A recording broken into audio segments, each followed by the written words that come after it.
Hello students, today we are going to discuss macroeconomics topic government budget.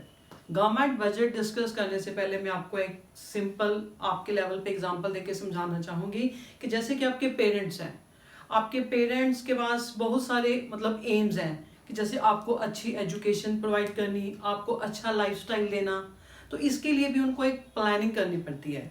Planning यानी कि budget prepare करना पड़ता है, जिसमें उनको होता है कि हमारे सोर्स ऑफ इनकम कहाँ कहाँ से है, कैसा हमारा सोर्स ऑफ इनकम है और उसको हमने कैसे उसको एक्सपेंडिचर करना है कि जो उनके गोल्स हैं, जैसे आपकी अच्छी एजुकेशन, आपकी अच्छी परवरिश, वो कैसे मतलब अचीव कर पाएँ। तो ऐसे ही गवर्नमेंट के सामने पूरी इकॉनमी के मतलब चलाने के लिए गवर्नमेंट को एक बजट प्रिपेयर करना पड़ता है। ठीक है, उस बजट में जो बजट है वो हर एट एवरी लेवल, चाहे central level, state level, local level, हर गवर्नमेंट द्वारा बजट तैयार किया जाता है। बट आपके बजट्स में, आपके सिलेबस में एक सेंट्रल बजट है।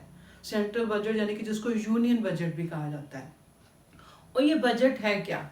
बजट मोस्टली 1 फेब को फाइनेंस मिनिस्टर, जैसे एट प्रेजेंट आपके फाइनेंस मिनिस्टर श्रीमती सीता निर्मला रमन है, ठीक है, उनके द्वारा पेश किया गया। और जो ड्यू टू लोकसभा इलेक्शन जो इस बार 1 फेब को था वह इंटरिम बजट था, एक टेम्परेरी बजट पेश किया गया था। वो फाइनल जो बजट था वो आपका जुलाई में पार्लियामेंट में पास हुआ। जुलाई, ये सिर्फ इस साल था बिकॉज ऑफ इलेक्शंस, नहीं तो मोस्टली जो बजट है 1 फेब को अनाउंस किया जाता है बाय फाइनेंस मिनिस्टर, जो भी एट दैट टाइम है। ठीक है, तो बजट में गवर्नमेंट के पास हमारे जो सिलेबस में है वो सेंट्रल बजट है जिसको हमने डिस्कस करना है। तो गवर्नमेंट के पास इसको बहुत सारे ऑब्जेक्टिव्स होते हैं कि कैसे हमने अपनी इकोनॉमी में स्टेबिलिटी मेंटेन करनी है, पॉवर्टी को दूर करना है, अनएम्प्लॉयमेंट को दूर करना है, और जो मेन हमारा अब ऑब्जेक्टिव है कि विकसित भारत, हमने जैसे 247 तक 47 तक विकसित भारत को कैसे हमने अपनी इकोनॉमी, अपनी कंट्री को डेवलप्ड इकोनॉमी बनाना है। ठीक है, ये बहुत गवर्नमेंट के पास बहुत सारे ऑब्जेक्टिव्स हैं और उन ऑब्जेक्टिव्स को पूरा करने के लिए गवर्नमेंट को बहुत सारे मतलब एक कहाँ से सोर्स ऑफ इनकम आएगा और कहाँ पे उसने एक्सपेंडिचर करना है, ये सारी पॉलिसीज मतलब गवर्नमेंट को प्रिपेयर करनी पड़ती है। और इन्हीं पॉलिसीज को बजटरी पॉलिसी भी कहते हैं और फिस्कल पॉलिसी भी कहा जाता है। Clear? Budgetary policy and fiscal policy. And जो बजट है इसमें यानी कि व्हाट इज बजट? बजट क्या हुआ? जो गवर्नमेंट का बजट है, बजट इज ए मतलब स्टेटमेंट है, स्टेटमेंट जिसमें आपके पास estimated receipts and estimated expenditure during a physical year या फाइनेंशियल ईयर, यानी कि जो फाइनेंशियल ईयर है जैसे 1 अप्रैल से लेके 31 मार्च तक चलता है। जैसे कि एट प्रेजेंट 1 अप्रैल 2024 तो 31 मार्च 2025 ये आपका फाइनेंशियल ईयर है, फिजिकल ईयर। तो गवर्नमेंट ने इसके अंदर अपने क्या ऑब्जेक्टिव्स, क्या मतलब उसको कैसे अचीव करना है, एक बजट प्रिपेयर किया जाता है। ठीक है, व्हाट इज बजट? क्लियर आपको? Budget is a statement of estimated, ये एस्टिमेट है यानी कि एक्चुअल नहीं है, गवर्नमेंट इसको सिर्फ एस्टिमेट करती है। इस budget is a statement of estimated receipts and estimated expenditure, यानी कि गवर्नमेंट ने कहाँ कहाँ से उसको सोर्स ऑफ इनकम लेने हैं और कहाँ कहाँ पे गवर्नमेंट ने उसको खर्च करना है कि ताकि वो अपने ऑब्जेक्टिव्स को पूरा कर सके ड्यूरिंग ए फिजिकल ईयर यानी कि financial year 1 April to 31 March. Clear? That is about budget. और बजट फाइनेंस मिनिस्टर मतलब के द्वारा पेश किया जाता है, 1 फेब की डेट है। और गवर्नमेंट के पास जो पॉलिसीज थी, ठीक है, कौन कौन से ऑब्जेक्टिव्स थे जो उसको लेके गवर्नमेंट अपना बजट तैयार करती है। आपके सिलेबस में बजट के ऑब्जेक्टिव्स के बारे पूरा शॉर्ट नोट में थोड़ी लॉन्ग क्वेश्चन जैसे 3-4 मार्क्स का भी पूछा जाता है, तो बाकी ऑब्जेक्टिव तो आपका कुछ भी पूछा जा सकता है। क्लियर? यानी कि हमने जो डिस्कस करना है दैट इज ऑब्जेक्टिव। आपके पास ऑब्जेक्टिव्स ऑफ क्या है गवर्नमेंट बजट के? ऑब्जेक्टिव्स यानी कि गोल, कौन कौन से गोल्स हैं जिसको लेके एक बजट तैयार किया जाता है। ठीक है, यानी कि budget is a statement of estimated receipts and estimated expenditure during a physical year. ठीक है, याद रखना अपनी एस्टिमेट है, एक्चुअल नहीं है। सबसे पहला गवर्नमेंट के पास ऑब्जेक्टिव आता है, मतलब आप कह सकते हो, मतलब सबसे पहले आपके जो आया allocation of resources, allocation of resources, यानी कि आपको पता है जो आपकी इकोनॉमी में वो रिसोर्सेज है लिमिटेड है, और जो हमारी वांट्स है अनलिमिटेड है, यानी कि रिसोर्सेज की स्कार्सिटी है। तो गवर्नमेंट का मेन ऑब्जेक्टिव होता है कि इस जो रिसोर्सेज है वो वेस्ट ना हो, इसलिए गवर्नमेंट उसको प्रॉपर एलोकेशन ऑफ रिसोर्सेज करती है। यानी कि एलोकेशन ऑफ रिसोर्सेज यानी कि जो प्रोडक्शन है, जो हार्मफुल प्रोडक्ट है जैसे कि सिगरेट, अल्कोहल, उनको गवर्नमेंट डिस्करेज करती है उस इन्वेस्टमेंट को। कैसे डिस्करेज करती है? उसमें यानी कि टैक्सेस, हैवी टैक्स लगा देगी ताकि उनकी जो इन्वेस्टमेंट है या उसमें प्रोडक्शन है कम की जा सके, और जो प्रोडक्ट्स हेल्थ के लिए अच्छी हैं उसको एनकरेज करने के लिए गवर्नमेंट क्या करती है, वहाँ पे टैक्स कंसेशन देती है, यानी कि उसको टैक्स से एक छूट दी जाती है, सब्सिडीज प्रोवाइड की जाती हैं कि वो ज़्यादा से ज़्यादा उन चीज़ों की प्रोडक्शन करे। क्लियर? और दूसरा, कई बार गवर्नमेंट जो दूसरे बैकवर्ड एरिया जहाँ पे जो प्राइवेट सेक्टर वर्क करता है ड्यू फॉर प्रॉफिट मोटिव, तो गवर्नमेंट क्या करती है, खुद इनिशिएटिव लेके जो बैकवर्ड एरियाज हैं वहाँ जो रिसोर्सेज हैं उसको प्रॉपर यूटिलाइज करने के लिए गवर्नमेंट वहाँ पे खुद इन्वेस्ट करती है। Clear? Explanation, allocation of resources यानी कि हार्मफुल प्रोडक्ट्स की प्रोडक्शन को रोकने के लिए गवर्नमेंट मोर टैक्सेस लगाती है, और जहाँ प्रोडक्ट अच्छी है इकोनॉमी की ग्रोथ के लिए वहाँ पे टैक्स कंसेशन, ठीक है, टैक्स कंसेशन और सब्सिडीज प्रोवाइड की जाती है। क्लियर? First point. सेकंड आपके पास आ रहा है redistribution of income and wealth,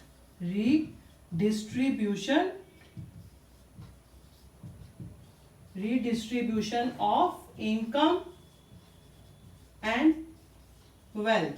अब ये क्या है हमारे, क्या है यहाँ पे गवर्नमेंट क्या करती है, जैसे rich people and poor people की जो गैप है बीच में, ये खाली दिन प्रतिदिन बढ़ती जाती है। तो गवर्नमेंट इसको थोड़ा सा इकोनॉमी में जो मतलब इम्बैलेंस ना हो, ठीक है, सोसाइटी में, उसको ठीक करने की कोशिश करती है। कैसे? How? Redistribution of income. Government क्या करती है, प्रोग्रेसिव यानी कि जो रिच पीपल है उनके ऊपर ज्यादा टैक्स लगाया जाता है। रिच यानी कि प्रोग्रेसिव टैक्स लगाती है, रिच पीपल के ऊपर मोर टैक्स लगाया जाता है, तो वहां से जो गवर्नमेंट को अर्निंग होती है उसको एक्सपेंडिचर किया जाता है ऑन पुअर सेक्शन। क्लियर? ऐसे आपके पास redistribution of income and wealth. तीसरा आपके पास ऑब्जेक्टिव आ रहा है इकोनॉमिक स्टेबिलिटी, इकोनॉमिक स्टेबिलिटी यानी कि इकोनॉमी के लिए ना तो देखो इन्फ्लेशन फ्लक्चुएशन आती रहती है, मतलब ना इन्फ्लेशन अच्छी है ना डिफ्लेशन अच्छी है, स्टेबिलिटी होनी चाहिए।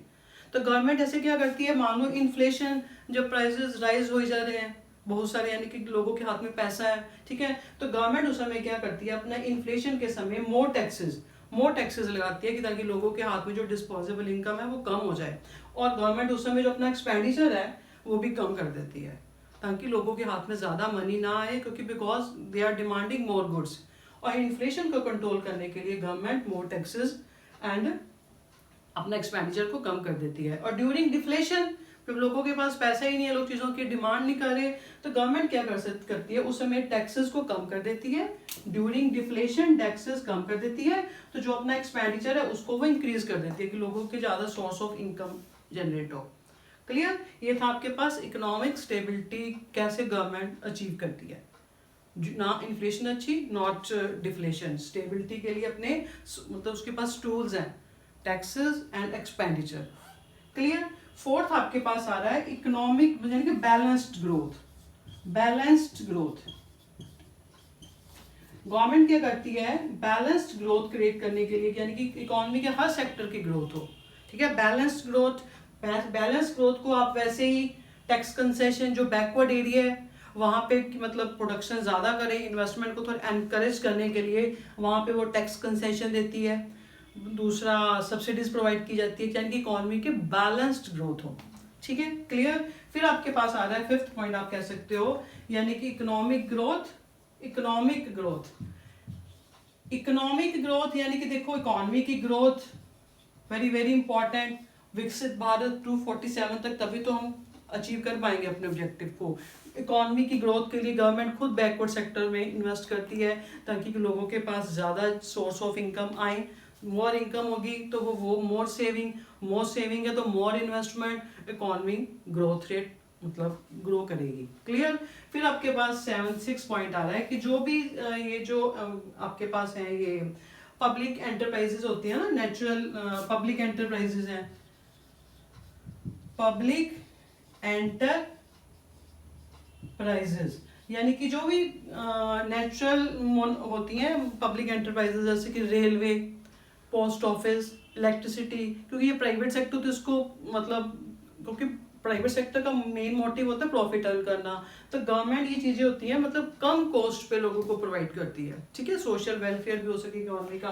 तो जो पब्लिक एंटरप्राइजेज है उसको मैनेज करना, management of public enterprises, government का ये ऑब्जेक्टिव होता है कि मैनेजमेंट ऑफ पब्लिक एंटरप्राइजेज किया जाए ताकि एक अच्छा इंफ्रास्ट्रक्चर इकोनॉमी को प्रोवाइड हो और इकोनॉमी ग्रो करे। ठीक है, ये थे आपके पास बजट के ऑब्जेक्टिव्स। जो गवर्नमेंट बजट के ऑब्जेक्टिव्स क्या है, कौन कौन से ऑब्जेक्टिव्स को लेके गवर्नमेंट अपना बजट तैयार करती है। और भी बहुत सारे ऑब्जेक्टिव्स आप लिख सकते हो, रिमूवल ऑफ पॉवर्टी। ठीक है, मतलब रिमूवल ऑफ पॉवर्टी हो गया, मतलब फुल एम्प्लॉयमेंट, हमारा टारगेट है कि फुल एम्प्लॉयमेंट अचीव करना। बहुत सारे आपके, आप जितने मर्जी पॉइंट इसको इंक्लूड कर सकते हो, but main allocation of resources, redistribution of income, economic stability, balanced growth, economic growth, management of public enterprises, removal of poverty, maintain to achieve the goal of full employment, ये सारे आपके पास objectives हैं।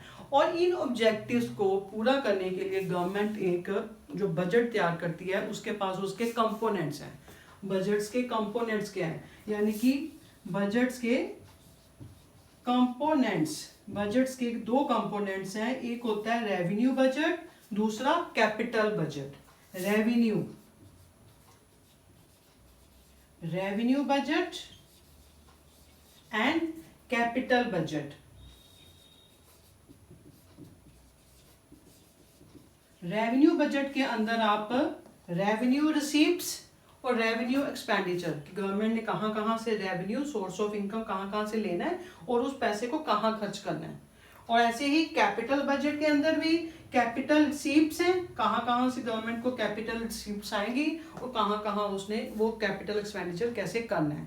ऐसे ही revenue budget में revenue receipts हैं और revenue expenditure है, जो कि अपने अपने नेक्स्ट लेक्चर में प्रिपेयर करेंगे। तब तक आप इसको अच्छी तरह प्रिपेयर कीजिए। और आपका जो मैक्रो इकोनॉमिक्स का सिलेबस कंप्लीट होने वाला है, एक बार आपके सिलेबस कंप्लीट के बाद में आपको जैसे इसके जो डिफरेंट टाइप ऑफ क्वेश्चन है, क्या आपके पेपर का पैटर्न है, सारे अलग अलग क्वेश्चंस की जो डिस्कस करेंगे। ठीक है, अगर आपको ये लेक्चर अच्छी तरह पसंद आ रहे हैं तो आप प्लीज़, कोई प्रॉब्लम आ रही है तो कमेंट बॉक्स में लिखें और ज़्यादा से ज़्यादा अपनी इस लेक्चर्स को शेयर कीजिए।